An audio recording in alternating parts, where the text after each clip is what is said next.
Pandian store சீரியலோட upcoming episode என்னன்னு பார்க்கலாம். இங்க கதிர் தனக்கு தெரிஞ்ச எல்லா உண்மையவும் போலீஸ் கிட்ட சொல்றாரு. ஆனா போலீஸ் அதை நம்ப தயாராவே இல்லைன்னு உடனே மறுபடியும் எங்களை நம்ப வச்சு ஏமாத்தலாம் நினைக்காத. உன் மேல உள்ள சந்தேகத்துல தான் அந்த பொண்ணு சுபாவோட அப்பா உன் மேல கம்ப்ளைண்ட் கொடுத்திருக்காங்க. நாங்க விசாரிச்சு எப்படியும் அந்த பொண்ணு எங்க எப்படி இருக்கான்னு கண்டுபிடிச்சே ஆகணும். நீ சொல்றதெல்லாம் நம்ப நாங்க தயாரா இல்ல, அதனால உண்மையை சொல்லிரு அப்படின்னு கதிர் சொன்னதை நம்பாம கதிரை வெளுத்து வாங்கிட்டு இருக்காங்க. கதிரும் எவ்வளவோ எடுத்து சொல்றாரு. சார், அந்த பொண்ணு சொன்ன மாதிரி அவங்க வீட்டு பக்கத்துல கொண்டு போய் இறக்கி விட்டுட்டேன் சார். அதுக்கப்புறமா அந்த பொண்ணு எங்க போனாங்க, அவங்களுக்கு என்ன ஆச்சுன்னு உண்மையாவே எனக்கு எதுவும் தெரியாது சார், என்ன நம்புங்க அப்படின்னு சொன்னாலும் போலீஸ் நம்ப தயாராவே இல்ல. இங்க கதிர் அவருக்கு தெரிஞ்ச உண்மையை மட்டும் சொல்லிக்கிட்டே இருக்காரு. உடனே அங்க இருந்த போலீஸும் இந்த பையன் கிட்ட எவ்வளவோ கேட்டு பார்த்துட்டோம், இவன் என்னவோ தெரிஞ்ச உண்மையை மட்டும் தான் சொல்லுவேன்னு சொல்லி உண்மையை சொல்ல மாட்டேங்கிறானே, இப்ப அந்த பொண்ணு எங்க இருக்கு என்ன ஏதுன்னு கண்டுபிடிச்சே ஆகணும் அப்படின்ற மாதிரி பேசிக்கிறாங்க. இங்க வீட்டுல எப்படியாவது வக்கீல கூட்டிட்டு போயிட்டு கதிர் மேல தப்பே இல்லைன்னு சொல்லி என் பையன் கதிரை வீடு கூட்டிட்டு வரணும் அப்படின்னு எல்லா ஏற்பாடையும் செஞ்சுட்டு இருக்காரு பாண்டியன். இதெல்லாம் பார்க்கும்போது இங்க முத்துவேல் சக்திவேலுக்கு ரொம்பவே சந்தோஷமா இருக்கு. உடனே இங்க பாண்டியனை ஏளனமா பேசி அவமானப்படுத்தும் போது இங்க கதிரையும் பாண்டியன் குடும்பத்தையும் விட்டு கொடுக்காத ராஜி அவங்க சித்தப்பாவையும் முத்துவேலையும் வெளுத்து வாங்குறாங்க. இனி கதிரை பத்தியோ இல்ல பாண்டியன் மாமாவை பத்தியோ ஏதாவது பேசுனீங்கன்னா அப்புறம் என் சித்தப்பா அப்பான்னு கூட பார்க்க மாட்டேன் அப்படின்னு சொல்லி நல்லா திட்டிடுறாங்க.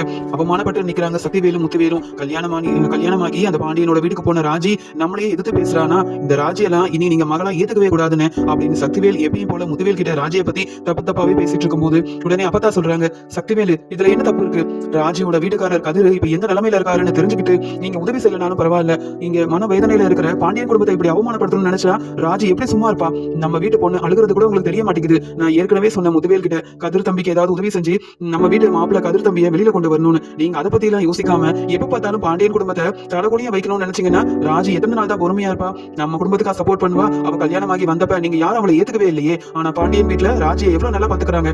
அதனாலதான் ராஜி அவ வீட்டுல உள்ளவங்களை விட்டு கொடுக்காம பேசிட்டு இருக்கா. ராஜி செஞ்சதுதான் சரி, நீங்க உங்க வேலையை பாருங்க அப்படின்னு சொல்லி திட்டிடுறாங்க அப்பத்தாவும். உடனே குமார் சொல்றாரு, அப்பா 7 வருஷம் அந்த கதிரால கண்டிப்பா வெளியில வர முடியாதுப்பா, என்னானாலும் சரி அவங்க உண்மை எப்படிப்பா நிரூபிப்பாங்க, அந்த கதிர் தான் இவ்வளவு பெரிய தப்பு பண்ணிருக்கானே, கதிரால பாண்டியன் வீட்டுல உள்ள எல்லாரும் அவமானப்பட்டு நிக்க போறாங்க. ராஜி வேணும்னா அந்த பாண்டியன் வீட்டுல உள்ளவங்களுக்காக சப்போர்ட் பண்ணி பேசலாம்ப்பா, ஆனா இன்னும் அந்த பாண்டியன் வீட்டுல என்னெல்லாம் நடக்க போகுதுன்னு பாருங்க, அதெல்லாம் பார்த்து நம்ம சந்தோஷப்பட போறோம்ப்பா அப்படின்னு குமார் சக்திவேல் கிட்ட சொல்லிட்டு இருக்காரு. வீட்டுக்கு வந்த பாண்டியன் கண்கலங்கி போயிருக்காரு. அக்கம் பக்கத்துல உள்ளவங்க முன்னாடி இந்த கோமதியோட அண்ணன்கள் நம்மளை எவ்வளவு அவமானப்படுத்துறாங்க, என் பையன் மேல தப்பே இல்லைன்னு உண்மையை நிரூபிச்சு என் பையனை வீட்டுக்கு கூட்டிட்டு வந்ததுக்கு அப்புறமா இவங்க கிட்ட எல்லாம் நான் பேசிக்கிறேன் அப்படின்னு சொல்லும்போது ராஜி சொல்றாங்க, மாமா நீங்க தனியா இருந்து கஷ்டப்பட வேண்டாம், கதிர் என்னோட வீட்டுக்காரர், கதிருக்கு உதவி செய்ய நானும் வர மாமான்னு சொல்ல உடனே செந்தில் சரவணன், வேண்டாப்பா நீ அம்மாவுக்கு துணையா வீட்டுல இருங்க, அம்மாவே கதிரை பார்க்காம ரொம்ப நேரமா அழுதுட்டு இருக்காங்க, அம்மா நீங்க சாப்பிடுங்கம்மா, எப்படியாவது கதிரை நாங்க கூட்டிட்டு வந்துடுறோமா அப்படின்னு சொல்ல உடனே கோமதி சொல்றாங்க, என் பையன் கதிருக்கு மட்டும் ஏன் பிரச்சனைக்கு மேல பிரச்சனை வருது, அவன் ராஜியை கல்யாணம் பண்ணிட்டு வந்ததுல இருந்து உங்க அப்பா கதிரை புரிஞ்சுக்காம எப்பெல்லாம் பிரச்சனைன்னு வருதோ அவனை நிக்க வச்சு கேள்வி கேட்டு அவமானப்படுத்திட்டு இருந்தாரு. அவன் ராஜி தான் முக்கியம்னு சொல்லி ராஜிக்காக வேலைக்கெல்லாம் போக ஆரம்பிச்சான். என் பையனுக்கு மட்டும் நிறைய பிரச்சனை வருது, அவன் மட்டும் எப்பயும் சந்தோஷமா இருக்கணும்னு நினைச்சாலும் அந்த மாதிரி நான் நினைச்ச மாதிரி நடக்க மாட்டேங்குது அப்படின்னு சொல்லி கோமதி ரொம்பவே அழுகுறாங்க. உடனே ராஜி சொல்றாங்க, அத நீங்க கவலைப்படாதீங்க, எனக்கு கதிர் மேல நம்பிக்கை இருக்கு, உங்க பையன் மேல உங்களுக்கு நம்பிக்கை இல்லைன்னா நீங்க உட்காந்து அழுதுட்டு இருந்த, நான் கதிர் மேல தப்பே இல்லைன்னு நிரூபிப்பேன், சீக்கிரமாவே உங்க பையன் கதிரை நான் வீடு கூட்டிட்டு வருவேன் அப்படின்னு சொல்லி பேசுறாங்க.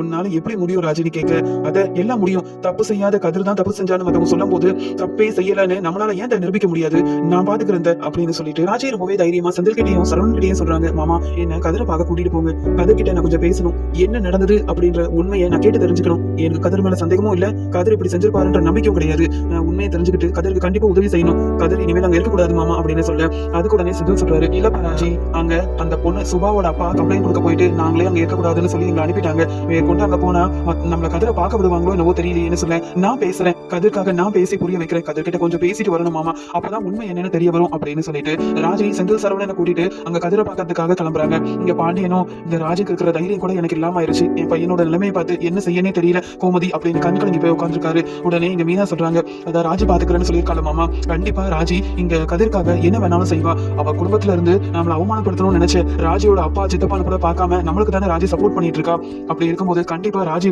கதிர் மேல தப்பே இல்லைன்ற உண்மையை நிரூபிக்க தான் போறா, நீங்க எதுக்கும் கவலைப்படாதீங்க அப்படின்னு ஆறுதல் சொல்லிட்டு இருக்காங்க மீனா. எனக்கு தெரிஞ்ச உண்மை எல்லாத்தையுமே சொன்ன கதிரோட நல்ல மனசை புரிஞ்சுக்காம கதிர் மேல நம்பிக்கையே இல்லாம கதிர் சொல்றது எல்லாமே போய் தான் அப்படின்னு நினைச்ச போலீஸும் கதிரை வெளுத்து வாங்கினதால கதிரால அங்க நிக்க கூட முடியாம ரொம்ப கஷ்டப்பட்டு இருக்காரு. அங்க போலீஸை பார்க்க போன ராஜி கதிரோட நிலைமையை பார்த்துட்டு ரொம்ப அழுக ஆரம்பிக்கிறாங்க. கதிர் உனக்கு என்ன ஆச்சு கதிர், உனக்கு இப்படி ஆகக்கூடாதுன்றதுக்காக தான் உன்னை பார்க்க வந்தேன், ஆனா என் முன்னாடியே நீ இந்த நிலைமையில இருக்கே அப்படின்னு சொல்லி ராஜி ரொம்பவே அழுகுறாங்க. கதிரால பேசக்கூட முடியாம இருக்கிறத பார்த்துட்டு ராஜியால தாங்க முடியல. உடனே இங்க சரவணனும் செந்திலும், சார் என்ன சார் நாங்க தான் சொன்னோமே சார் வக்கீல கூட்டிட்டு வரோம், அது வரைக்கும் என் தம்பியை எதுவும் செய்யாதீங்கன்னு என்ன சார் இப்படி செஞ்சு வச்சிருக்கீங்க, என் தம்பியால தாங்க முடியாது சார் அப்படின்னு இங்க கதிரோட நிலைமையை பார்த்து எல்லாரும் ரொம்பவே அழுகுறாங்க.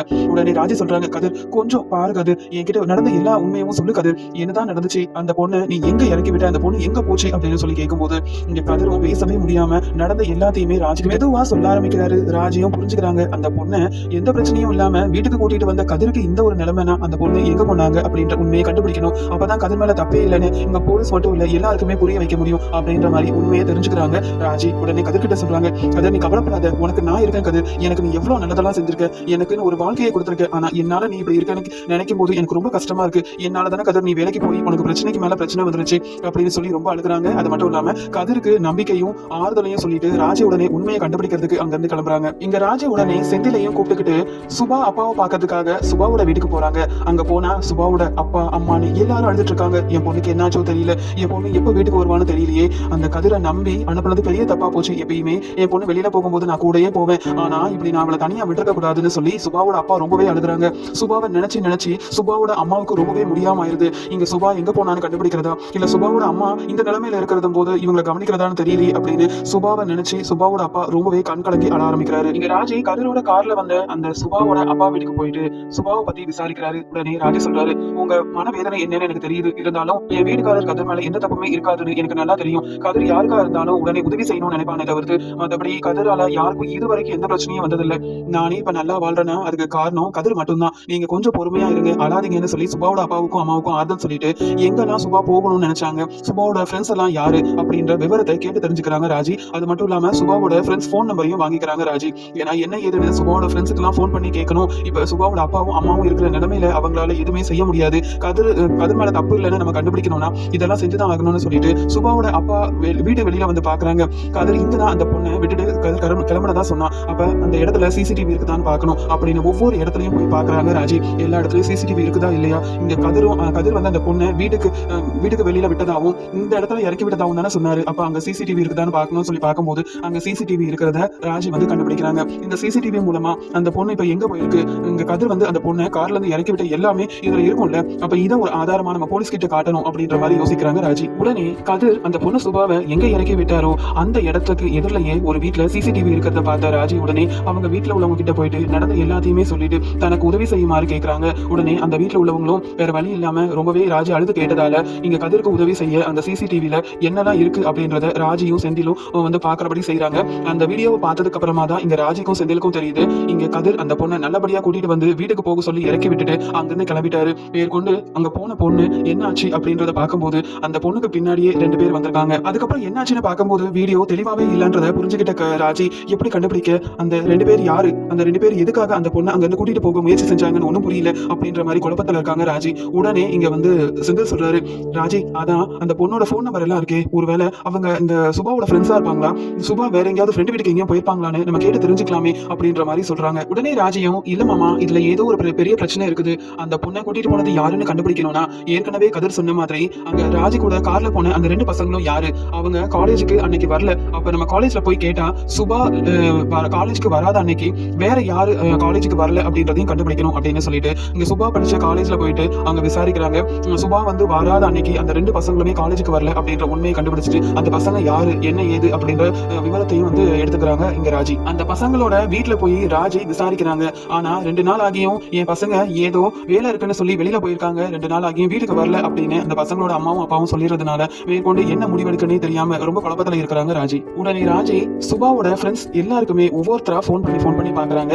அந்த சமயம் சுபாவோட ஃப்ரெண்ட் எல்லாருமே சுபா எங்க இருக்கான்னு தெரியல, எங்க வீட்டுக்கும் வரல அப்படின்னு சொல்லிடுறாங்க. அதுல சுபாவோட ஒரு ஃப்ரெண்டு மட்டும் எல்லா உண்மையும் சொல்ல ரொம்பவே பயந்துகிட்டு இங்க ராஜி கிட்ட பேசுறத ராஜி புரிஞ்சுக்கிறாங்க. உடனே ராஜி சொல்றாங்க, நீங்க எங்களுக்கு உதவி செய்யறதுனால என் வீட்டுக்காரர் மேல தப்பே இல்லைன்னு நிரூபிக்கிறது மட்டும் இல்லாம அந்த சுபாவையும் சீக்கிரமா அவங்க அப்பா அம்மா கிட்ட கொண்டு போய் சேர்த்தா அவங்களும் சந்தோஷப்படுவாங்க. தான் பொண்ணை காணோன்னு அந்த சுபாவோட அப்பா அம்மா ரொம்ப வேதனைப்பட்டு இருக்காங்க, நீங்க எங்களுக்கு கண்டிப்பா உதவி செய்யணும்னு சொன்ன உடனே அப்பதான் சொல்றாங்க, சுபாவுக்கு எந்த பிரச்சனையும் வராம கார்ல இருந்த கதிர் தான் கூட்டிட்டு வந்து நல்லபடியா சுபாவை இறக்கி விட்டுருக்காரு. சுபா இறங்கின உடனே எனக்கு தான் போன் பேசினா, நான் நல்லபடியா வீட்டுக்கு வந்துட்டேன் அப்படின்னு பேசிட்டு இருந்தா, ஆனா பின்னாடியே அந்த 2 பசங்களும் வர இங்க சுபா பயந்து போய் எங்கேயோ போய் ஒளிஞ்சிருக்கா போல.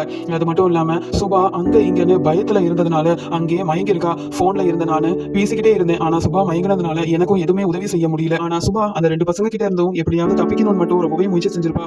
நானும் எனக்கு இந்த உண்மையெல்லாம் தெரியும்னு சொன்னா எனக்கும் பிரச்சனை வரும் தான் நான் ரொம்ப அமைதியாவே இருந்துட்டேன். சுபாவுக்கு இப்ப என்னாச்சுன்னு எனக்கு தெரியாது, அந்த 2 பசங்களும் கிடைச்சாதான் சுபா இப்ப எந்த நிலைமையில இருக்கானே நம்ம கண்டுபிடிக்க முடியும் அப்படின்ற மாதிரி சுபாவோட ஃப்ரெண்ட் அவங்களுக்கு தெரிஞ்ச உண்மையை சொல்லிட்டு போனை வச்சிடறாங்க. வேற வழி இல்லாம தன்னால உண்மையும் கண்டுபிடிக்க முடியலையே, ஆனா எப்படி கதிர் மேல தப்பே இல்லைன்னு நிரூபிக்கிறதுன்னு தெரியாம இங்க ராஜி உடனே போலீஸ் கிட்ட போயிட்டு, சார் அந்த சுபா என்னைக்கு காலேஜுக்கு போகலையோ அவளோட ஃப்ரெண்டும் 2 பேரும் காலேஜுக்கு போகல சார். அந்த பசங்களை பத்தி நீங்க முதல்ல விசாரிச்சு அதுக்கப்புறமா நீங்க என்ன உண்மைன்னு கண்டுபிடிக்கலாம் சார். அந்த பசங்க தான் இங்க வந்து சுபாவை எங்கேயோ கூட்டிட்டு போயிருப்பாங்க போல அப்படின்னு சொல்லும்போது, ஏமா கதிர் சொல்றதையே நம்பாம உண்மையை கண்டுபிடிக்கணும்னு நினைக்கும் போது நீ கதிருக்கு சாதகமா வேற உண்மையை இந்த மாதிரி பேசிட்டு இருக்கியா?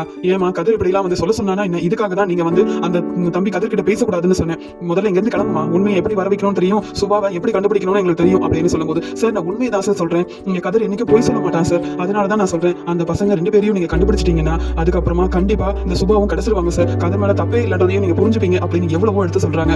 ஆனா போலீஸ் அங்க ராஜி சொல்ற எதையுமே கேட்காம அவங்கள முதல்ல அங்க இருந்து போக சொல்றாங்க. இங்க ராஜி ரொம்பவே கதிரோட நிலைமையை பார்த்து அழுதுகிட்டே இருக்கும்போது இங்க சுபா ரொம்ப நேரமா ஒரு இடத்துல மயங்கி இருந்த உடனே அவங்களுக்கு தெளிவு வருது. உடனே சுபாவும் மெதுவா எந்திரிச்சு எங்க இருக்கோனே தெரியாம பாக்குறாங்க. உடனே அவங்க வேற வழி இல்லாம கையில போன் இருந்ததால அவங்க ஃப்ரெண்டுக்கு போன் பண்றாங்க. சுபா சொல்றாங்க, நான் எங்க இருக்கேனே தெரியல அப்படின்னு சொல்லும்போது, இங்க எவ்வளவு பிரச்சனை நடந்துட்டு இருக்கு தெரியுமா? ஆமா நீ நல்லா இருக்கியா, உன் அப்பா அம்மா பார்க்க நீ வீட்டுக்கு போகலையா அப்படின்னு கேட்கும்போது, நான் எங்க இருக்கேனே தெரியல, அந்த கதிர் என்ன நல்லபடியா வீட்டுக்கு பக்கத்துல இறக்கி விட்டுட்டு போனாரு, ஆனா மறுபடியும் அந்த பசங்க 2 பேரும் பின்னாடி வந்துட்டாங்க, நான் அவங்களுக்கு பயந்து எங்க போனேன் என்ன ஆச்சுன்னே தெரியல, இப்பதான் கண் முழிச்சேன்னு சொல்லும்போது, நீ முதல்ல வீட்டுக்கு போ, அது மட்டும் இல்லாம உன்னால கதிர் இப்ப எவ்வளவு அவமானப்பட்டு இருக்காரு தெரியுமா, உங்க அப்பா கதிர் மேல கம்ப்ளைண்ட் கொடுத்திருக்காரு, இப்பதான் இந்த கதிரோட வைஃப் எனக்கு போன் பண்ணி என்ன நடந்துச்சுன்னு கேட்டாங்க, நானும் உனக்கு போன் பண்ணிக்கிட்டே இருந்தேன், ஆனா நீ போன் எடுக்கவே இல்லை அப்படின்ற உண்மையை அங்க வந்து சுபாவோட ஃப்ரெண்டு நடந்த எல்லாத்தையுமே சுபா கிட்ட சொல்ல, அப்பதான் தெரியுது தப்பே செய்யாத கதிர் அண்ணனுக்கு இவ்வளவு பிரச்சனை நடந்திருக்கா, அதுவும் அப்பா என் மேல உள்ள பாசத்துல இப்படி கம்ப்ளைண்ட் கொடுத்திருக்காங்களா, நான் நல்லா தான் இருக்கேன், அதுவும் மட்டும் இல்லாம நான் தான் தேவையில்லாம அப்பா பேச்ச கேட்காம நான் தனியாவே போய்க்கிறேன்னு சொல்ல போய் தான் எனக்கு இவ்வளவு பிரச்சனை வந்திருக்கு, என் ஃப்ரெண்ட்ஸை நம்பவே கூடாதுன்றது மட்டும் நான் நல்லா புரிஞ்சுக்கிட்டேன், நான் தனியா போயிருக்க கூடாது, எனக்கு உதவியா இருந்தது கதிர் அண்ணன் தான், அவங்க மேலேயே அப்பா கம்ப்ளைண்ட் கொடுத்துட்டாரா அப்படின்னு சொல்லி உண்மையை தெரிஞ்சுக்கிட்ட சுபா உடனே அவங்க அப்பா அம்மாவை பார்க்கறதுக்காக வீட்டுக்கு கிளம்பி போறாங்க. அவங்க அப்பா ஒரு பக்கம் அழுதுட்டு இருக்காரு, அம்மா வேற முடியாம படுத்துட்டு இருக்காங்க. இதை பார்த்துட்டு சுபாவும், அப்பா நான் வந்துட்டப்பா அப்படின்னு ரொம்ப அழுகுறாங்க. சுபாவை பார்த்த உடனே முடியாம இருந்து அவங்க அம்மா சந்தோஷமா, வந்துட்டியா சுபா, உனக்கு என்னாச்சு, நீ எங்க போயிருந்த அப்படின்னு சொல்லி அழுக ஆரம்பிக்கிறாங்க.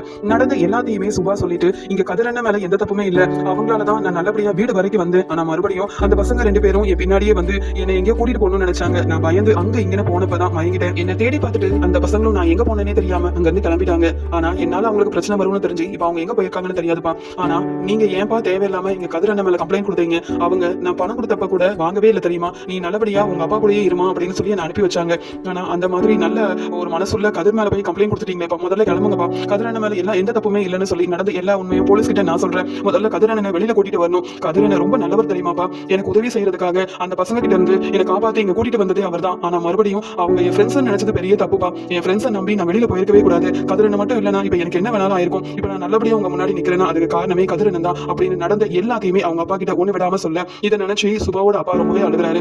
இந்த நல்ல தம்பி மேல அவரோட நல்ல மனசு புரிஞ்சுக்காம கதிர் மேல கம்ப்ளைண்ட் கொடுத்துட்டேமா, உனக்கு ஏதாவது ஆயிருக்கும், அந்த தம்பி தான் உன்னை கூட்டிட்டு போய் எங்கேயோ மறைச்சு வச்சிருக்காரு அப்படின்னு நினைச்சு நான் செஞ்ச இந்த செயலால அந்த தம்பி குடும்பமே என்கிட்ட என் முன்னாடி அழுதுட்டு நின்னாங்க, என் பையன் தப்பு செஞ்சிருக்க மாட்டான்னு அந்த கதிர் தம்பியோட அப்பா எவ்வளவோ எடுத்து சொன்னாங்க, உன் மேல உள்ள பாசத்துல நான் கம்ப்ளைண்ட் வாபஸ் வாங்க மாட்டேன்னு சொல்லிட்டேமா அப்படின்னு சொல்லிட்டு உடனே ரொம்பவே அழ ஆரம்பிக்கிறாரு, மனசு வேதனைப்படுறாரு சுபாவோட அப்பா. இங்க சுபாவும் சுபாவோட அப்பாவும் கதிர் மேல எந்த தப்பும் இல்லைன்னு நிரூபிக்கிறதுக்காகவும் உண்மையை சொல்றதுக்காகவும் போலீஸை பார்க்கறதுக்காக போறாங்க. சுபாவை பார்த்த உடனே அங்க போலீஸ் சொல்றாங்க, என்ன உங்க பொண்ணு வந்துட்டாலா என்ன, எங்க போயிருந்தா அப்படின்னு கேட்கும்போது, சார் நான் நடந்த எல்லாத்தையும் சொல்றேன், ஆனா கதிரண்ண மேல எந்த தப்புமே இல்ல, நான் தான் தெரியாம என் ஃப்ரெண்ட்ஸ் கூட வெளியில போகணும்னு ஆசைப்பட்டு நாங்க எல்லாரும் முடிவெடுத்தோம், ஆனா என் ஃப்ரெண்ட்ஸ் இப்படி எல்லாம் செய்வாங்கன்னு நான் எதிர்பார்க்கவே இல்லை, அவங்க கிட்ட இருந்து என்ன நல்லபடியா கூட்டிட்டு வந்ததே கதிரண்ணன் தான் அப்படின்னு சொல்லும் போதுதான் போலீஸ்க்கு தெரிய வருது. அப்ப இவ்வளவு நேரம் கதிர் வந்து உண்மை மட்டும் தான் சொல்லியிருக்காரு, நாம தான் அவர் சொன்னது பொய்னு நினைச்சு விடுத்து வாங்கிட்டோமே, இந்த தம்பி மேல எந்த தப்புமே இல்லையா அப்படின்ற மாதிரி போலீஸும் யோசிக்கிறாங்க. இன்னொரு பக்கம் ராஜியும் அந்த சிசிடிவி ஆதாரத்தெல்லாம் எடுத்ததால அந்த ஆதாரத்தையும் கொண்டு வந்து போலீஸ் கிட்ட காமிக்கிறாங்க. ராஜி இங்க பாருங்க, கதிர் மேல தப்பே இல்ல, ஏற்கனவே இந்த பொண்ணை கூட்டிட்டு வந்து அவங்க வீட்டு பக்கத்துல இறக்கி விட்டுருக்காரு, இதுக்கு மேலதான் அந்த பொண்ணுக்கு என்னாச்சுன்னு தெரியல அப்படின்னு ஆதாரத்தையும் போலீஸ் கிட்ட காமிக்க கதிர் மேல தப்பே இல்லைன்னு சொல்லி கதிரை வீட்டுக்கு போக சொல்லிடுறாங்க போலீஸ். ஆனாலும் தப்பே செய்யாத கதிரை அவர் சொன்ன உண்மையை கூட புரிஞ்சுக்காம இப்படி வெளுத்து வாங்கியிருக்காங்களேன்னு சொல்லி இங்க கதிரோட நிலைமையை பார்த்து கண் கலங்கி ராஜி அழுகும் போது இங்க சுபாவோட அப்பா ராஜி கிட்டையும் பாண்டியன் கிட்டையும் மன்னிப்பு கேட்கறாங்க. கதிர் தம்பி என்ன மன்னிச்சிருப்பா, நீ இல்லன்னா என் பொண்ணு நல்லபடியா என் வீடு வரைக்கும் வந்திருக்க மாட்டாப்பா, ஆனா அது தெரியாம நீ தான் ஏதோ செஞ்சிருக்க, என் பொண்ணு ஏதோ பெரிய